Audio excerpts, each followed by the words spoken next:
उत्तर प्रदेश के मदरसों में बच्चों को आधुनिक शिक्षा मिल सके, इसके लिए योगी सरकार ने आधुनिक मदरसा योजना शुरू की, जिस योजना के तहत मुख्यमंत्री योगी आदित्यनाथ ने 479 करोड़ रुपए के फंड का ऐलान किया था।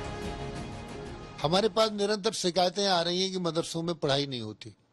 हमारे पास शिकायतें आ रही हैं कि मदरसों में बच्चों की छात्र संख्या है नहीं, फर्जी छात्र संख्या दिखाकर सरकारी पैसे को हड़प किया जा रहा है, इसलिए हमने जांच की। इस योजना के तहत सरकार मदरसों पर पैसे खर्च कर पाती, उससे पहले उत्तर प्रदेश में ऐसी खबरें आई कि काफी मदरसे सिर्फ कागजों पर ही चल रहे हैं। मदरसों को मिलने वाली फंडिंग में घालमेल है। मदरसे के नाम पर जमीन का अतिक्रमण हुआ है। मदरसे के टीचर्स और स्टूडेंट्स के आंकड़े गड़बड़ हैं। मदरसों को लेकर उठ रहे तरह तरह के सवालों को देखते हुए मदरसा शिक्षा परिषद के रजिस्ट्रार की ओर से ये चिट्ठी प्रदेश के हर जिलाधिकारी को भेजी गई। मदरसों की जांच के लिए कमेटी बनाई गई और कहा गया कि अपने क्षेत्र के हर मदरसे की जमीनी पड़ताल करके 15 मई तक रिपोर्ट सौंपी जाए। मदरसा शिक्षा बोर्ड के आदेश के मुताबिक जिले के डीएम और एसडीएम के अलावा ब्लॉक स्तर के शिक्षा अधिकारी और बीडीओ को अपने इलाके के मदरसों की जानकारी देनी है। बिल्डिंग कैसी है, जिस जमीन पर मदरसा है वो कैसी जमीन है, मदरसे का किरायानामा है या नहीं, टीचर्स की संख्या कितनी है, स्टूडेंट्स की संख्या कितनी है, स्मार्ट क्लास है या नहीं।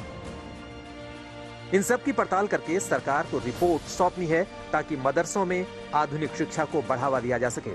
लेकिन यूपी सरकार की इस कोशिश को लेकर सियासत शुरू हो गई है। उत्तर प्रदेश की सरकार सिर्फ मदरसों की जांच करा करके और उनको कटघरे में खड़ा करना, ये असंवैधानिक है और ये सरकार का रवैया टोटल द्वेषपूर्ण और संविधान के विपरीत है।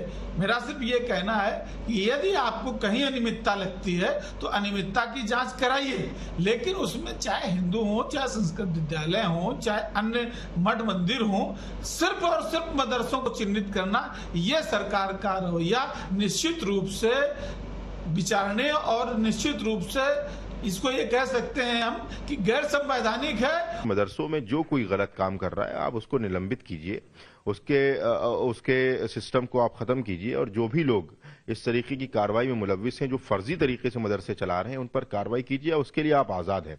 लेकिन मदरसों की शिक्षा प्रणाली पर सवाल करना, मदरसों को बंद करने की बात करना, ये कहना कि मदरसों में तालीम नहीं हो रही है, अगर तालीम नहीं हो रही है तो इसकी जिम्मेदार सरकार है। सिर्फ और सिर्फ मदरसों को टारगेट करना या उनके नाम से कोई प्रेस विज्ञप्ति निकालना, ये उचित नहीं है। सारे शिक्षण संस्थाओं की आप जांच करें जिनको भी विधि द्वारा सरकार द्वारा सहायता प्राप्त है। सरकार की कोशिश कुछ और है, विपक्षी दलों के आरोप कुछ और ही रंग में रंगे हुए हैं और इसी को लेकर सियासी दंगल शुरू है।